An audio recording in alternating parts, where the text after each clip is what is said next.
Abra sua Bíblia no livro dos Atos dos Apóstolos, capítulo de número 1.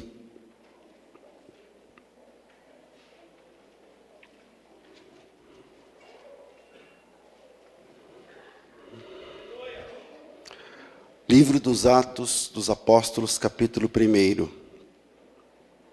Amém, irmãos?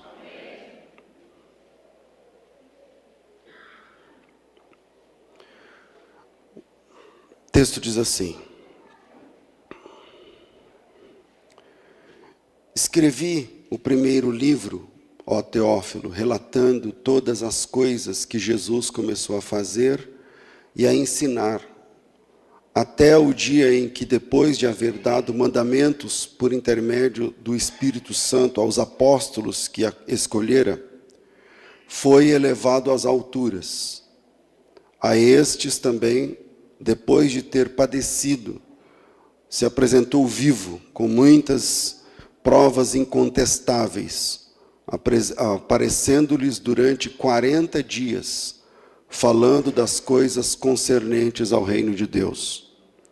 E começando com eles, determinou-lhes que não se ausentassem de Jerusalém, mas que esperassem a promessa do Pai, a qual disse ele: de mim ouvistes. Porque João, na verdade, batizou com água, mas vós sereis batizados com o Espírito Santo, não muito depois destes dias. Então, os que estavam reunidos lhe perguntaram: Senhor, será este o tempo em que restaures o reino a Israel? E respondeu-lhes: Não vos compete conhecer tempos ou épocas que o Pai reservou pela sua exclusiva autoridade, mas recebereis poder ao descer sobre vós o Espírito Santo, e sereis minhas testemunhas, tanto em Jerusalém como em toda a Judéia e Samaria, e até os confins da terra. Ditas essas palavras, Jesus foi elevado às alturas, à vista deles, e uma nuvem o encobriu dos seus olhos. E estando eles com os olhos fitos no céu, enquanto Jesus subia, eis que 2 varões vestidos de branco se puseram ao lado deles e lhes disseram: Varões galileus, por que estáis olhando para as alturas? Este Jesus, que dentre vós foi assunto ao céu, virá do mesmo modo como para o céu o vistes ir. Amém. Esse texto relata as últimas palavras de Jesus Cristo. As últimas palavras de Jesus antes de ascender aos céus. E se mostra as últimas palavras, então a gente entende que essas palavras são muito importantes. Porque aqui estão registradas as últimas falas do Senhor Jesus, e ele deixa aqui ordens, mandamento. E veja que naquele momento os discípulos ainda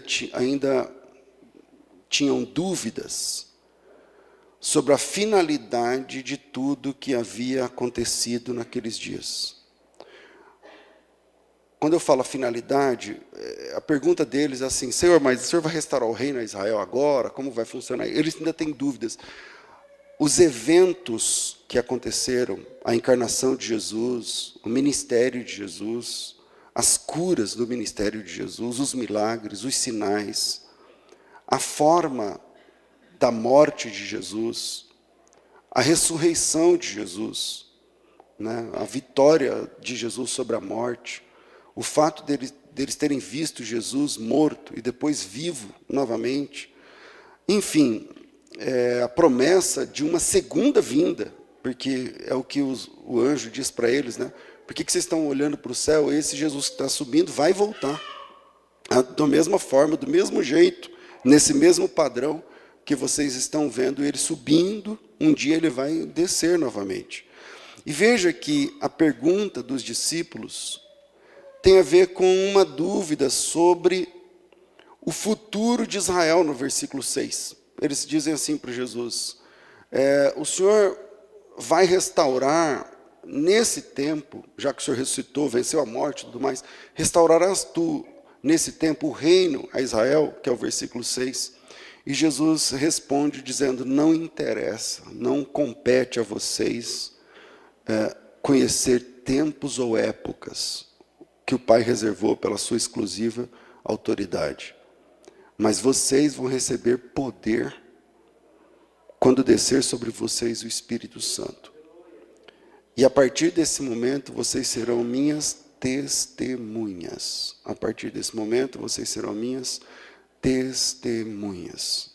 Testemunhas. Em Jerusalém, na Judéia, em Samaria e até os confins da terra. Essas foram as últimas palavras de Jesus, antes de subir. Vocês serão minhas testemunhas. Falando isso, ele sobe.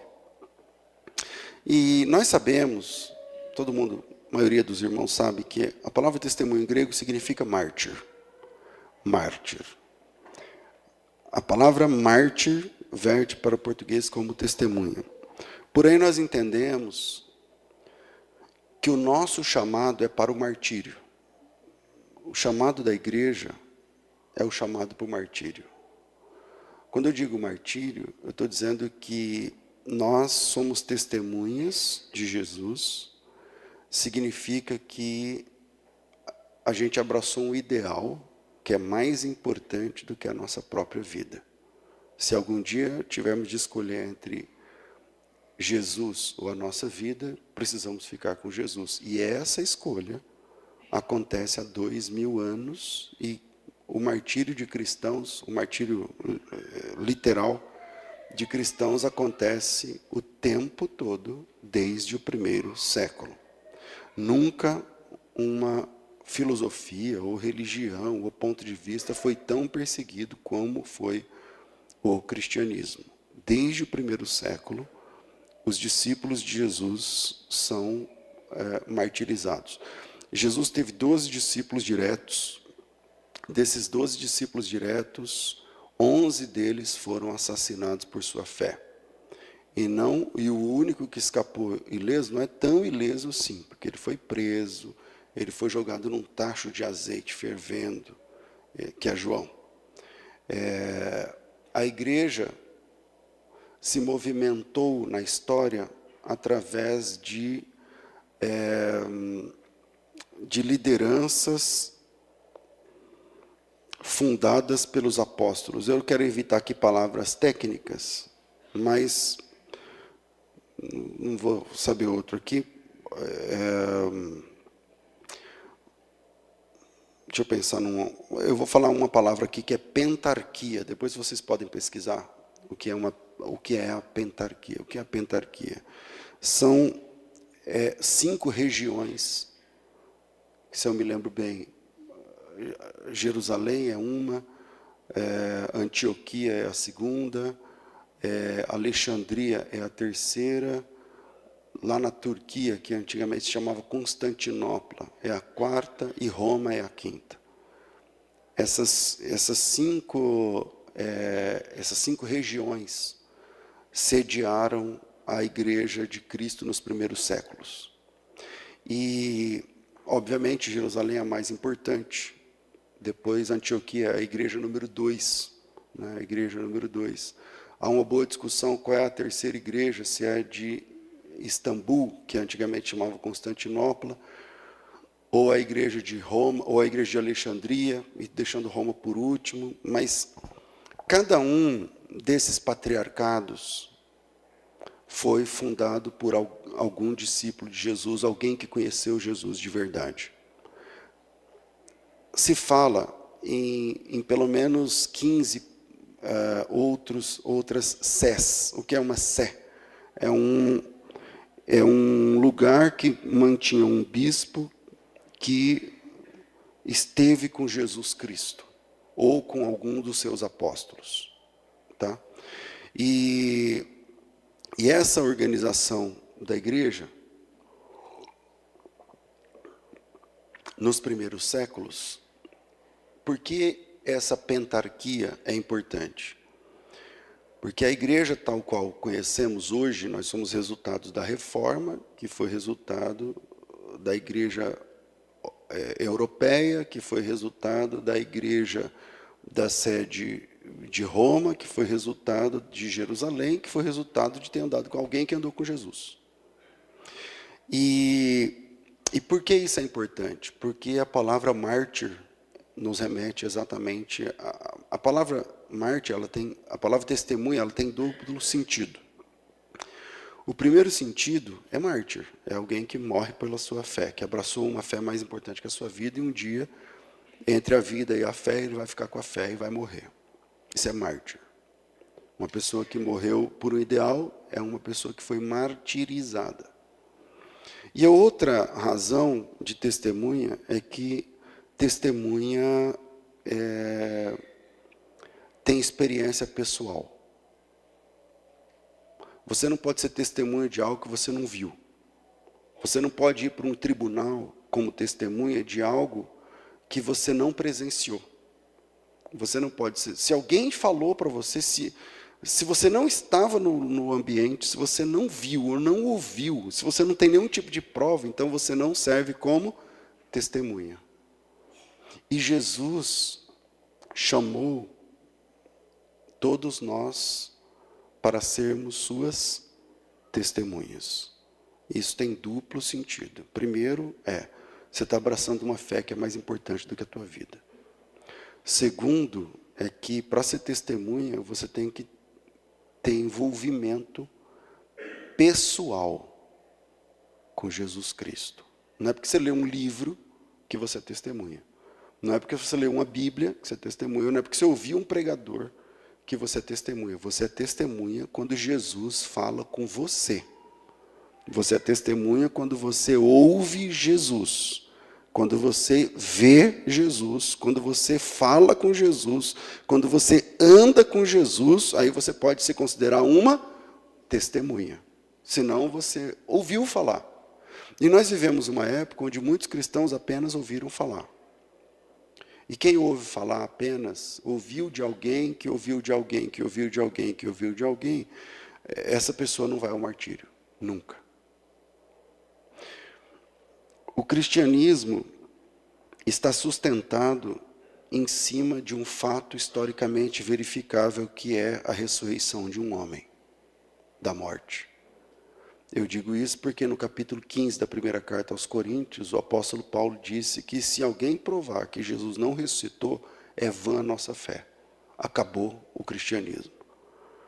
É vã a nossa pregação, é vã a nossa fé, e todo mundo que se converteu não adianta em nada, porque se Jesus não ressuscitou, não tem cristianismo, não tem fé. Logo, o cristianismo está sustentado em cima de um fato, que é a ressurreição de um homem, que viveu, morreu, foi sepultado, e depois voltou numa ressurreição gloriosa, triunfando sobre a morte. A fé judaica do primeiro século disse, e está registrado em Mateus capítulo 27, que Jesus na verdade não ressuscitou e que na verdade esse foi um combinado entre os discípulos. E isso não se sustenta diante exatamente do martírio dos primeiros discípulos. Imagina que Jesus não ressuscitou, então era mentira, e os discípulos, os 12, se reuniram e disseram, vamos falar que ele ressuscitou só para dar credibilidade ao projeto? Vamos. Isso não se sustenta diante da quantidade de martírio. Imagina que você está com a sua família e ele dá, o imperador te dá uma última chance antes de soltar os leões na arena, e você sabe que é mentira, você sabe que Jesus não ressuscitou, e você está com a sua esposa, com seus filhos, e aí ele pergunta, você vai negar a fé, você vai dizer que Jesus ressuscitou mesmo, você prefere isso e a morte, ou você quer negar toda essa história e viver? E os discípulos não negavam a Jesus mesmo diante da morte iminente, ali que iria acontecer. Logo, ser testemunha de Jesus é mais do que apenas se converter ao cristianismo, porque a conversão tem a ver com o que um homem ensina para outro homem. Eu posso provar para você que Jesus é o Messias. na Bíblia. Se você crê na Bíblia, tá bom. Vem comigo que eu te mostro aqui em 2 tempos que Jesus é o Messias, que o cristianismo é a religião verdadeira, que a filosofia cristã está alinhada com o que a Bíblia diz e tudo mais. Só que isso é se convencer, e a convicção é importante, mas ainda não faz de você uma testemunha de Jesus. Ser convencido da verdade não significa ser convertido à verdade. E aí, como a palavra grega pode significar tanto mártir quanto aquele que presenciou, vamos ver então as aplicações dessa palavra, pelo menos no livro primário de Atos, dos Atos dos Apóstolos. A primeira vez que eles vão usar essa palavra é no capítulo 2. Jesus os convoca como testemunha no capítulo 1. E no capítulo 2, versículo 32, eles já vão usar essa palavra de Jesus. A este Jesus, isso é Pedro pregando no dia de Pentecostes, Deus ressuscitou do que nós somos testemunhas. A testemunha aqui, então, não está aplicado como mártir, mas tipo assim, eu vi que ele ressuscitou. Próxima página, capítulo 3, versículo 15, vocês mataram o autor da vida, a quem Deus ressuscitou de entre os mortos, do qual nós somos testemunhas. Capítulo 10, versículo 39. E nós somos testemunhas de tudo que ele fez na terra dos judeus e em Jerusalém, o qual também tiraram a vida, pendurando-o no madeiro. A este ressuscitou Deus no 3º dia e concedeu que fosse manifesto não a todo o povo, mas às testemunhas que foram anteriormente escolhidas por Deus. Isso é nós, que comemos, bebemos com ele, e depois ressurgiu dentre os mortos e nos mandou pregar ao povo e testificar que ele é quem foi constituído por Deus, juiz de vivos e juiz de mortos. Apocalipse capítulo 22, versículo 14. Então disse ele, Atos 22, 14. Então disse ele, o Deus de nossos pais de antemão te escolheu. Isso aqui é o Paulo dando testemunho de quando ele recobrou a visão que o Ananias foi lá. E Deus, o Deus de nossos pais de antemão, te escolheu para conheceres a sua vontade e veres o justo. Se a sua Bíblia está bem traduzida, justa com J maiúsculo. E veres o justo e ouvires uma voz da sua própria boca, porque terás de ser sua testemunha diante de todos os homens das coisas que tens visto e ouvido. Então, algumas coisas ficam claras para nós, que ser testemunha não é somente ser mártir, mas ser testemunha de Jesus também tem a ver com ter experiência em nível pessoal com Jesus. Quando você tem experiência em nível pessoal, você ouve Jesus, você fala com Jesus, você enxerga Jesus.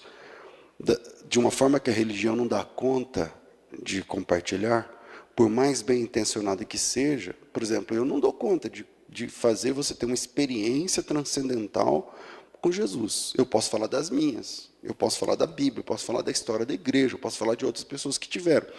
Mas eu não consigo fazer você ter uma experiência pessoal, em nível pessoal com Jesus. E quer que eu te diga? Esse é o principal ponto que transforma você numa testemunha de Jesus. O que diferencia testemunhos de Jesus de frequentadores de igreja é uma experiência pessoal. O que separa frequentadores de igreja, bem intencionados, eu não quero aqui julgar, de testemunhas de Jesus prontos a fazer qualquer coisa, perder o emprego, sei lá o que for, o casamento, por causa de Cristo. O que diferencia um do outro é uma ou mais experiências pessoais. E como testemunha tem esse significado, veja que o que Jesus exigiu de Pedro, porque Pedro é o cara que negou Jesus na quinta e foi consagrado a pastor domingo. O que Jesus exigiu de Pedro? Ele perguntou para Pedro, você me ama? Quando Jesus falou isso, Jesus já tinha morrido. e já tinha ressuscitado. Então Pedro já é uma testemunha. Ele está vendo Jesus depois de morto, vivo. Ele está conversando com Jesus depois de morto, vivo. Então ele já é uma testemunha. Agora o que falta para essa pessoa? O que Jesus quer saber é se você ama. Ama? Ama. Então você pode pastorear. O amor, veja, não é a capacitação acadêmica. Veja, não é o nível de conhecimento que ele tem das Escrituras. Jesus não perguntou para ele assim, você fez teologia? Jesus não perguntou para ele assim, você estudou tantas matérias? Jesus não perguntou, você tirou 10? Jesus não perguntou, você fez o curso de pastor? Jesus disse para ele, você me ama? E ele disse, Senhor, tu sabes que eu te amo. E eu não tenho tempo aqui, mas o amor que Jesus pergunta é um e o que Pedro responde é outro no grego.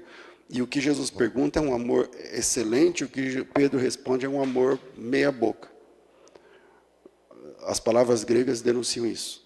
Mas Jesus disse, você me ama? Ele disse, Senhor, tu sabes que eu te amo. E Jesus disse, então você está pronto, então apacenta o meu rebanho. Apacenta as minhas ovelhas. Então, existe uma dupla vocação nesse chamado de Jesus para sermos testemunhas. A dupla vocação é, o seu chamado é por martírio, irmão.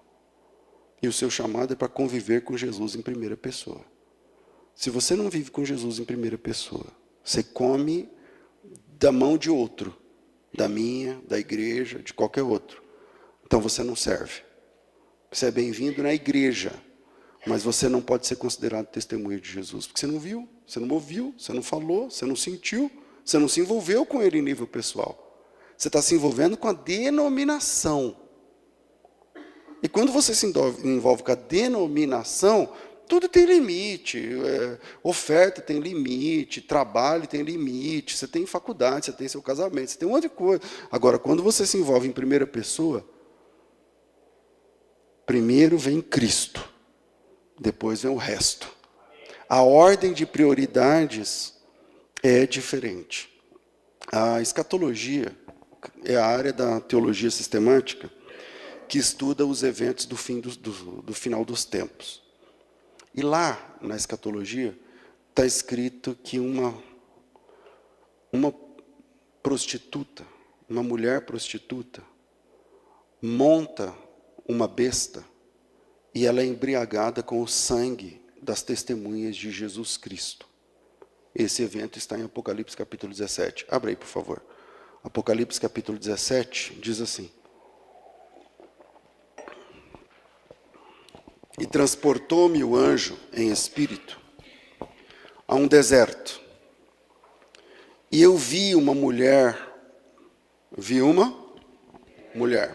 aí vai vendo, montada numa besta escarlate. A besta repleta de nomes de blasfêmias. Ela tinha 7 cabeças, 10 chifres. Achava-se a mulher vestida de púrpura e de escarlata, adornada de ouro, pedras preciosas, pérolas, tendo na mão um cálice de ouro, transbordante de abominações, e com as imundícias da sua prostituição. Na sua fronte, na testa, achava-se escrito um nome, um mistério. Babilônia, a grande, a mãe das meretrizes, e também a mãe das abominações da terra. Então vi a mulher embriagada com o sangue dos santos, e com o sangue das testemunhas de Jesus. E quando a vi, admirei-me com grande espanto. Veja, esse texto apresenta uma mulher, uma prostituta, com roupas indecentes, com exibição, com ostentação. Na mão dessa mulher tem um cálice. E nesse cálice, abominações e imundícies. Na testa da mulher está escrito Babilônia, a mãe das prostituições, a mãe das prostitutas, a principal prostituta. E essa mulher ela está bêbada, embriagada com o sangue das testemunhas de Jesus. Então nós começamos o texto falando que Jesus nos chamou para sermos testemunhas. Testemunha tem a ver que o nosso chamado é para o martírio, o nosso chamado é para sermos, termos experiências pessoais com Jesus. Testemunha tem essa dupla referência de martírio e de ter algo pessoal com Jesus, não algo aprendido. Coisas aprendidas são importantíssimas, tá? Mas não é isso que faz de você uma testemunha. Isso faz de você um teólogo, mas não uma testemunha de Jesus.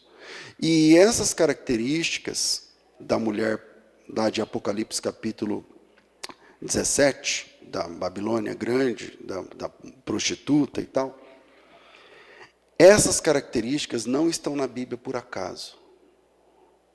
Cada um desses detalhes de Apocalipse 17, dá uma olhada de novo aí, cada um desses detalhes de Apocalipse 17, eles são contrapontos, imitações, arremedos do verdadeiro padrão bíblico. Então, por exemplo, você vê uma prostituta. Qual é o padrão bíblico? Uma noiva pura. Você vê roupas indecentes. Qual é o padrão bíblico? Roupas brancas, vestidas de linho, conforme a noiva é apresentada nas Escrituras. Como ela se apresenta? Com exibição, com ostentação. Qual o padrão bíblico? A simplicidade e a humildade. O que ela tem na mão? Um cálice. O que a noiva tem na mão? Um cálice também. Nós participaremos hoje do cálice do Senhor. O que ela... E o que tem escrito na testa dela? Abominações, blasfêmias e imundícies. O que sai da boca da noiva? Louvores e adoração ao Senhor, Rei dos Reis e Senhor dos Senhores. Ela tem na testa escrito Babilônia, a mãe das meretrizes. Em Apocalipse 7, os verdadeiros servos de Deus têm escrito na testa que são testemunhas de Deus. Ela está bêbada com o sangue das testemunhas de Jesus. E a igreja, a verdadeira noiva, a verdadeira mulher, a mulher de respeito, ela está não embriagada, mas ela está sempre tomando do cálice do sangue de Jesus Cristo. O fato é que existe um tipo de dualidade, onde o maligno tenta imitar a verdade. E aonde começa isso? Bom, começa no Gênesis 10. Mas antes de lermos Gênesis 10, acho que nem vai precisar ler, eu estou preocupado já com o tempo, mas antes de Gênesis 10, deixa eu mostrar uma coisa para vocês interessante, que é Daniel capítulo 2. Em Daniel capítulo 2, o Nabucodonosor, rei da Babilônia, rei da onde? Babilônia. E a mulher está falando que ela é a grande Babilônia. Não perca o fio da meada, vem comigo. A mulher sentada na besta, ela está dizendo que ela é a grande Babilônia, a mãe das prostituições. Um dia, Nabucodonosor, o rei da Babilônia, ele teve um sonho. E nesse sonho, ele via uma estátua. É o capítulo 2, versículo 31 de Daniel. Não é o 31, é o capítulo inteiro, mas demora 30 versículos para chegar no ponto. Porque o rei tem um sonho, depois ele não lembra que sonho era, depois ele manda chamar todo mundo para interpretar o sonho, só que ele não sabia, os caras vieram e falaram, a gente veio interpretar o sonho, conta o sonho. Aí ele disse, eu não lembro do sonho. Aí o cara falou, aí fica difícil para nós, né? E aí ele disse, não, vocês não são os caras, os magos, não sei o quê. E aí ele manda matar todo mundo, aí chega lá na porta do Daniel e fala, Daniel, tem uma ordem aqui do rei que tem que matar todos os sábios, você é um deles. E o Daniel disse, por quê? E aí porque ele teve um sonho e ninguém consegue saber, ele teve um sonho e não lembra o sonho, ele quer que conta o sonho e interprete o sonho. Aí o Daniel falou, então, beleza, então eu vou orar, e o sonho que Deus deu para ele, Deus vai dar para mim, e depois eu vou interpretar o sonho. Fala para o rei. Aí o rei falou, então vamos esperar. Aí o Daniel teve a visão do sonho, chamou o rei e falou, primeiro eu vou contar o sonho, depois eu vou contar a interpretação. O senhor não lembra o sonho e não sabe a interpretação. O senhor sonhou com uma estátua. E aí o versículo, tudo isso para chegar no 31. Tu, ó rei, estavas vendo, e eis aqui uma grande estátua, Esta que era imensa e de extraordinário esplendor, estava em pé diante de ti, e sua aparência era terrível. A cabeça era de ouro fino, peito e braços de prata, o ventre e os quadris de bronze, as pernas de ferro, os pés em parte ferro e em parte barro. Quando estavas olhando, uma pedra foi cortada sem auxílio de mãos. Feriu a estátua nos pés de ferro e de barro e os esmiuçou. Então, juntamente esmiuçado foi o ferro, o barro, o bronze, a prata e o ouro, os quais se fizeram como palha nas eiras de estio. Palha na eira de estio é quando você colhia o milho, sei lá, o trigo, sobra a palha. Você queima e acaba rapidinho. A palha na eira de estio. E o vento os levou, e deles não se viram mais vestígios. Mas a pedra que feriu a estátua se tornou grande, uma grande montanha, e que depois encheu toda a terra. Esse é o sonho do Nabucodonosor, que ele não lembrava, e o Daniel conta o sonho, e o Nabucodonosor fala, é isso mesmo, lembrei. Não, você não lembrou, eu que contei. E aí, agora eu vou explicar para você o sonho que Deus te deu, e que você não lembrou, e que eu te contei. E agora eu vou interpretar esse sonho. E aí o Daniel, ao interpretar o sonho, ele explica para Nabucodonosor que aquela estátua representa os reinos do mundo. Aquela estátua representa todos os reinos do mundo. Eu parei no versículo, que versículo nós paramos? 35. E aí, versículo 36, também a interpretação te diremos. Tu é rei dos reis, a quem o Deus do céu te deu o reino, poder, força, em cujas mãos lhe entregou e tal. Você é a cabeça de ouro, versículo 38. 39. Depois de ti se levantará outro reino que terá domínio, mas e tal, não é igual ao seu. Depois um terceiro reino, que é o de bronze, que terá domínio sobre toda a terra. O quarto reino será forte como ferro e tal. E o versículo 44. Mas nos dias desses reis, então ele colocou todos os reinos, todas as estátuas são reinos, dominadores mundiais. Mas no dia desses reis, o Deus do céu levantará um reino que jamais será destruído. As pessoas acham que a estátua, que a pedra é Cristo. Não é. A pedra é o reino de Deus. Quem disse isso foi Daniel, no versículo 44. Tem uma estátua que tem todos os impérios mundiais, e uma pedra é cortada sem auxílio de mãos, e essa pedra rola e derruba a estátua, e mói tudo que está na estátua e vira pó, e o vento leva e não sobra nada do que estava na estátua. E Daniel, no verso 44, diz que essa pedra é um outro reino, mas nos dias desses reis, Deus levantará um reino que jamais será destruído. Esse reino não passará a outro povo, mas esmiuçará e consumirá todos esses reinos, e será estabelecido para sempre. Como viste que do monte foi cortada uma pedra sem auxílio de mãos, ela esmiuçou o ferro, o bronze, a prata, o ouro, e o grande Deus fez saber ao rei o que há de acontecer depois disso. O que o Daniel está falando para o rei Nabucodonosor, ele está dizendo o seguinte: o Senhor teve uma visão do reino de Deus. O seu reino é glorioso, a Babilônia. Mas depois vai ter outro reino que vai vencer o Senhor. Isso vai acontecer 3 páginas depois, no capítulo 5. Cai a Babilônia. E entram os medos e persas. Depois dos medos e persas vem o Império Grego. Depois do Império Grego vem o Império Romano. E aí ele vai mostrando os impérios que dominaram o mundo, e nós somos sobras do Império Romano, porque nós somos colonizados pelo que restou do Império Romano. E aí ele está dizendo assim, o que o Senhor viu foi a chegada do reino de Deus. Rei, tudo termina com o reino de Deus. Tudo desemboca no reino de Deus. A estátua representa os reinos do mundo. E foi assim que Daniel interpretou toda a estátua, dizendo que a cabeça de ouro era a Babilônia, os demais eram os reinos que viriam depois. Mas ele disse que haveria um reino que colocaria toda a estátua no chão e destruiria toda a estátua, o versículo 44. Agora, por que isso é importante? O que isso tem a ver com Apocalipse 17 e com nós sermos testemunhas de Jesus?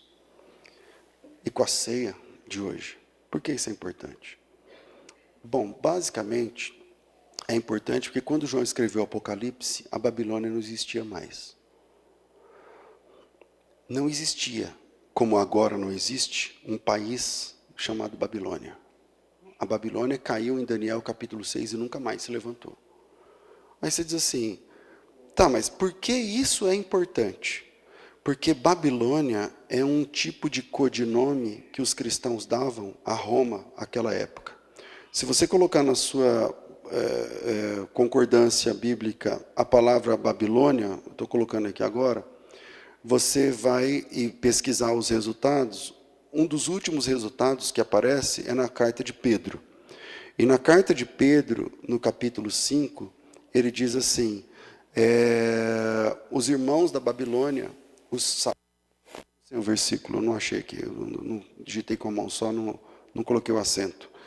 Mas os irmãos da Babilônia o saúdam. Eu acho que capítulo 5, versículo 20, alguma coisa. Quando Pedro diz isso, a Babilônia não existia. Então, por que o Pedro está mandando abraço dos irmãos da Babilônia para os demais irmãos? É porque ele estava em Roma.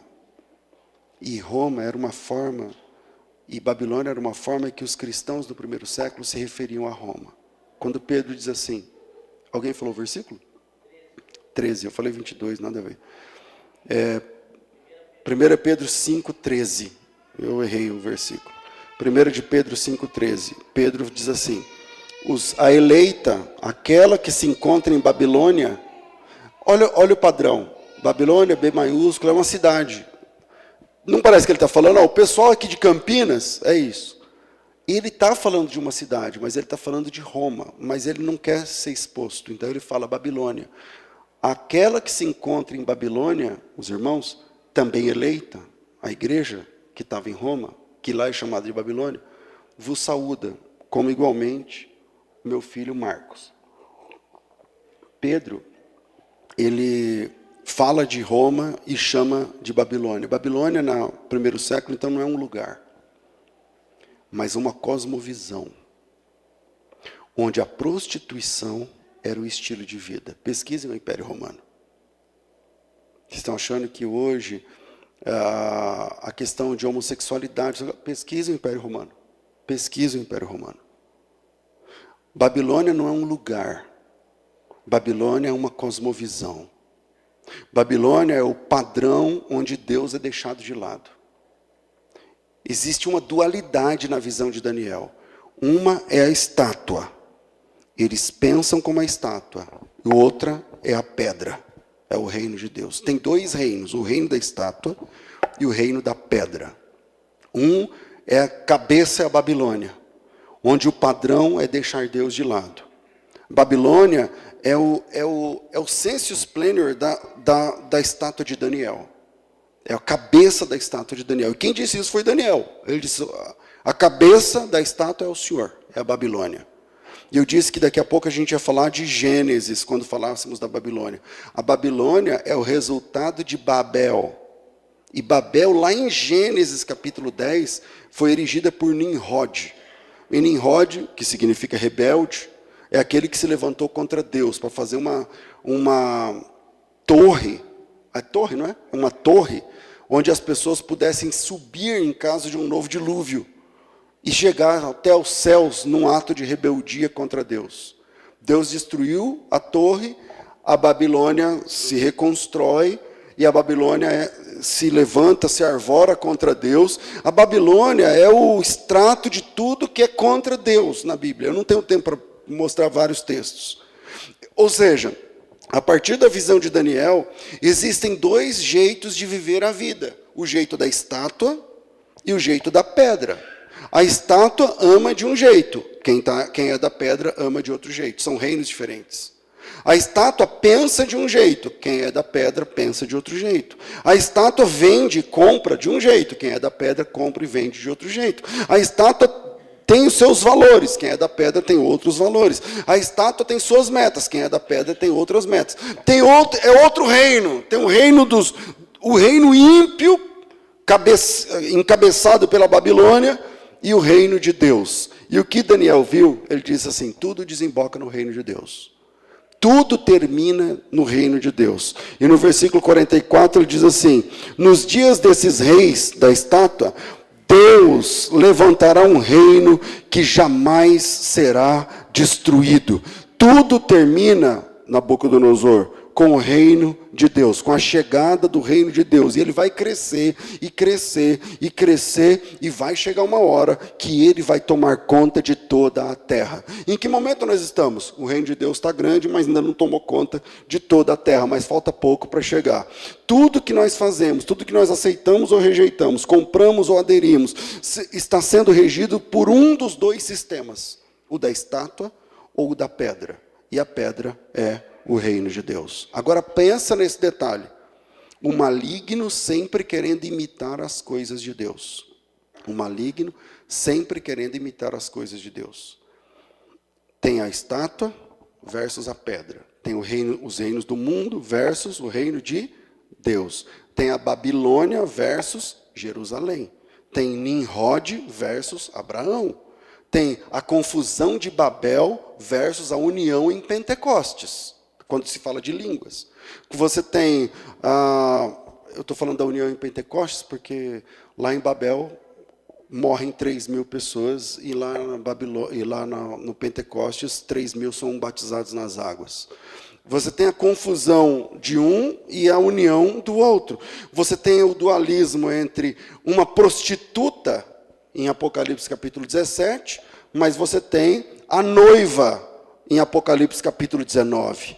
Você tem a falsa religião, porque a Bíblia diz que a prostituta embebedou os reis da terra com as suas falsas doutrinas, quando você tem do outro lado o cristianismo verdadeiro, autêntico. Você tem de um lado blasfêmias e do outro lado louvor e adoração. Você tem de um lado a prostituta bêbada com o sangue dos santos e do outro lado os servos de Jesus fortalecidos com o sangue do Cordeiro, participando da ceia do Senhor regularmente. Em Apocalipse capítulo 17, versículo 18, está dizendo assim, ó: a mulher que viste é a grande cidade que domina sobre os reis da terra. Essa mulher é uma mulher, mas também é uma cidade.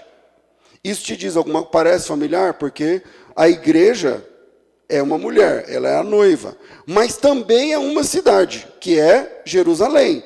Você vê isso em Apocalipse capítulo 21, versículo 9, que diz assim: vem, mostrar-te-ei a noiva, a esposa do Cordeiro, e me transportou em espírito e eu vi uma grande cidade.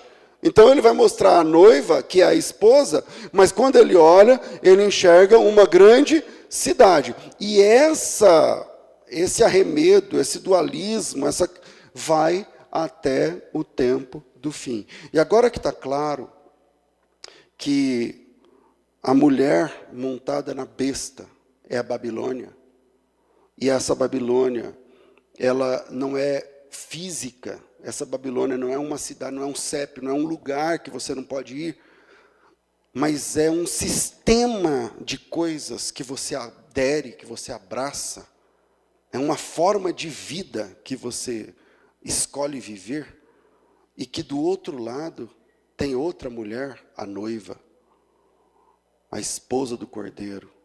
Uma é prostituta, a outra é santa. Uma é Babilônia, a outra é Jerusalém. Uma bebe o sangue das testemunhas de Jesus, a outra participa do sangue do Cordeiro. Uma tem um cálice de blasfêmias, a outra tem o cálice de bênçãos. Uma está montada na besta, a outra, ela serve ao Jesus Cristo, o Cordeiro de Deus que tira o pecado do mundo. Agora que fica claro essas coisas, a gente precisa decidir se a gente faz parte da estátua ou da pedra que um dia vai destruir a estátua. Porque esse dia ainda não chegou. Mas em Apocalipse capítulo 20, Apocalipse do capítulo 19 até o capítulo 20, você enxerga claramente que a estátua toda é destruída, e que o reino de Deus, os servos de Jesus, reinarão com ele eternamente. E aí, de qual dos dois reinos eu faço parte? Eu faço parte da pedra. Então se você faz parte da pedra, então você está sendo convidado a ser testemunha de Jesus. E ser testemunha de Jesus tem duas aplicações.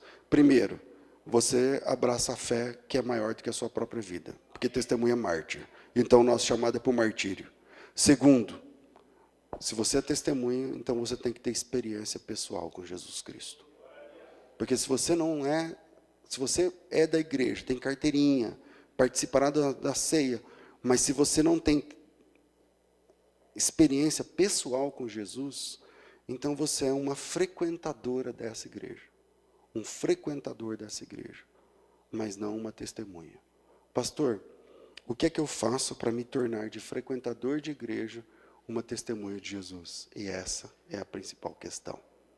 Porque para se tornar testemunha de Jesus, você tem que virar as costas para a estátua. E tudo que a estátua fala, e tudo que a estátua pensa, e tudo que a estátua é, e o jeito que a estátua age. Porque a estátua, ela tem amizades de um jeito, que não é compatível para quem quer ser testemunho de Jesus. A estátua, ela lucra de um jeito, que não combina com quem quer ser testemunho de Jesus.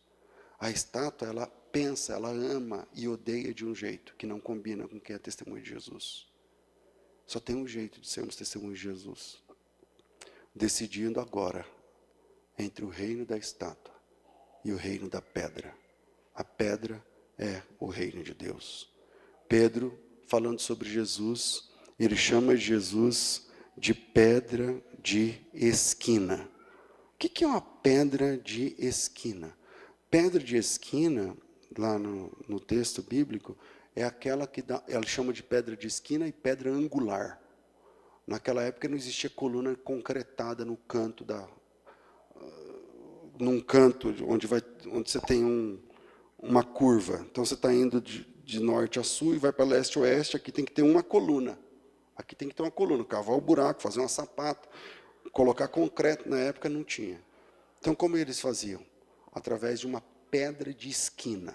Se você colocar no Google aí, pedra de esquina na construção antiga e imagem, você vai ver que é uma pedra curva. É uma pedra que amarra a parede. E ela não apenas amarra a parede, mas ela te dá um novo ângulo. Porque aquela pedra, uma vez que ela virou, então ela não é mais do norte para o sul, agora do leste ao oeste, mas ela também vai dar o verdadeiro ângulo. E aí Pedro chama Jesus de pedra angular. A pedra de esquina, a pedra que nos dá um novo caminho. A pedra que a gente estava caminhando de um jeito, agora nós achamos a pedra. Então agora a gente vai caminhar no novo ângulo que Jesus Cristo estipulou, porque Ele é a pedra de esquina. Ele é a pedra angular. Ele é a pedra que vai transformar cada um de vocês no reino que jamais terá fim. E isso que o Daniel viu, e que se cumpre lá em Apocalipse, capítulo de número... a gente leu aqui capítulo 17, falei do capítulo 19, falei do capítulo 20, mas isso que Daniel viu, lá na pedra e na estátua no capítulo 2, ele também viu no capítulo de número 7, eu vou terminar aqui por conta do nosso horário, mas ele diz o seguinte, ele tem uma visão exatamente daquela besta com 10 cabeças e tal, quer ver, o capítulo 7 diz assim, versículo 8, estando eu a observar os chifres, eis que subiu um outro pequeno, versículo 9, continuei olhando até que foram postos tronos, e o ancião de dia se assentou, sua veste era branca como a neve, seu cabelo como a pura lã. Está falando de quem aqui? Aí você já sabe. O seu trono era como chama de fogo, um rio que saía diante do trono e tal. E aí, versículo 11. Estive olhando por causa da voz das insolentes palavras que o chifre proferia. Ele está fazendo uma referência a Apocalipse 17, a mulher montada na besta. Estive olhando e vi o animal que foi morto e tal. E versículo de número 14. 13, 14. Eu estava olhando nas minhas visões da noite, e eis que vinha como as nuvens do céu, como filho do homem, dirigiu-se ao ancião de dias, fez chegar até ele, foi-lhe dado domínio e glória, e o reino para os povos, nações e homens de todas as línguas, e que o servissem, o seu domínio era eterno, e que não passará o seu reino e jamais será destruído. Está aqui, no capítulo 7, versículo 14, o reino de Deus, fazendo de novo o contraponto contra a estátua, contra a mulher montada na besta. Quanto a mim, Daniel, meu espírito ficou alarmado, nas visões me perturbaram, e eu cheguei a um dos que estavam ali e perdi a verdade acerca de tudo. Ele queria entender. E aí a resposta foi essa, versículo 17. Os grandes animais são quatro reis que se levantarão da terra. E os santos do Altíssimo são aqueles que possuirão o reino, receberão o reino e o possuirão para todo sempre. Enquanto esse dia não chega, pula para o versículo 25 de Daniel 7. Lá ele fala que essa mulher, né, a besta, proferirá palavras contra o Altíssimo, magoará os santos do Altíssimo, cuidará em mudar os tempos e a lei, os santos serão entregues nas suas mãos, por um tempo, 2 tempos e metade de um tempo, isso é equivalente a 3 anos e meio, mas depois se assentará no tribunal para lhe tirar o domínio, destruir, consumir até o fim. O reino e o domínio e a majestade dos reinos debaixo de todos os céus serão dados ao povo dos santos do Altíssimo, e o seu reino será reino eterno, e todos os domínios o servirão e lhe obedecerão. E aqui termina o assunto. Tem duas formas de ser gente. Tem a forma da estátua, que a gente já sabe como funciona. E tem o jeito do reino de Deus. E aí, se você quer ser salvo, então você precisa se envolver com o reino de Deus. E uma vez envolvido com o reino de Deus, tem 2 formas. Você pode ser um frequentador da igreja, é muito bem-vindo em nome de Jesus, a gente se alegra, faz festa e tudo mais, mas ser frequentador de igreja não significa fazer parte da pedra. Você pode ser frequentador da igreja e fazer parte da estátua. E só tem um jeito de ser parte da pedra, é ser testemunho de Jesus. E testemunha quando você abraça um reino maior do que a sua vida. E testemunha quando você tem experiência pessoal com Jesus. Um conselho para a gente encerrar esse sermão: busque ter experiência pessoal. Pastor, como é que eu faço? Se vira. Se vira. Ora, jejue, abandone o pecado, cai para dentro da Bíblia. Faz a obra de Deus com verdade, com vontade. Larga de ser mão de vaca quando o assunto é a obra de Deus. Para de ter preguiça de servir a Cristo. Porque para ferver, gasolina não importa. Para servir a Deus, a gasolina é cara. Para estudar teologia, dinheiro não tem dinheiro. Mas para trocar de celular, tem dinheiro. Para falar, tem 2 jeitos. Tem a estátua e tem a pedra. Para você fazer parte da pedra, você precisa ser testemunha. Senão você é visitante do pessoal que é testemunha de Jesus. E é bem-vindo. Mas um dia, a estátua vai acabar. A estátua vai ser destruída como pó. Leia Sofonias capítulo 1. Leia Malaquias capítulo 4. Leia 2 de Tessalonicenses capítulo 1. E você vai ver como termina a estátua. E aí, de que lado você fica? Do reino que vai ser abatido? Ou do reino que os anjos prometeram quando a Maria ganhou nenê, ganhou Jesus? Os anjos apareceram e disseram que o reinado dele jamais terá fim. Escolha o seu lado. Deus abençoe vocês em nome de Jesus.